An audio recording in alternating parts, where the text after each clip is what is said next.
तो बड़ी सोच, कड़ी मेहनत અને પક્કા ઈરાદા તો ભગવાન શિવ ત્યાં સુધી લઈ જાય છે. બડી સોચ, જૈસી સોચ વૈસી મોજ.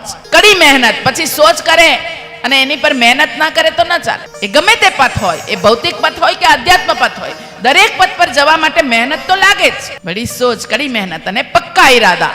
આ મહેનત કરતા હોય ને ત્યારે બધા ભ્રમિત કરવા પણ બહુ આવે. આ માર્ગે ન જવાય, ગાંડા કહેવાય.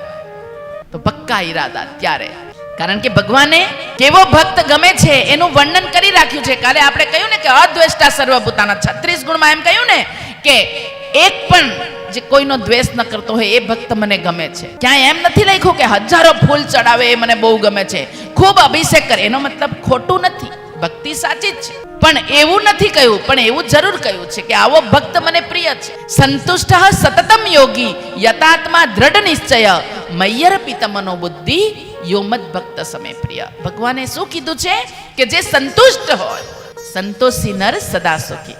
પણ આટલું ખાલી સાંભળી જઈએ આપણે કે સંતોષ એ, પણ સંતોષ શાને માટે કીધો? કે ભોગ માટે સંતોષ, યોગ માટે નહીં. સંતુષ્ટ સતતમ યોગી, સતત સતત યોગી હોય. યોગી મતલબ યોગ, યોગ મતલબ જોડવું, સારા વિચારો, સારા સંસ્કારો, સારા વ્યક્તિઓને એકબીજા સાથે જોડવા.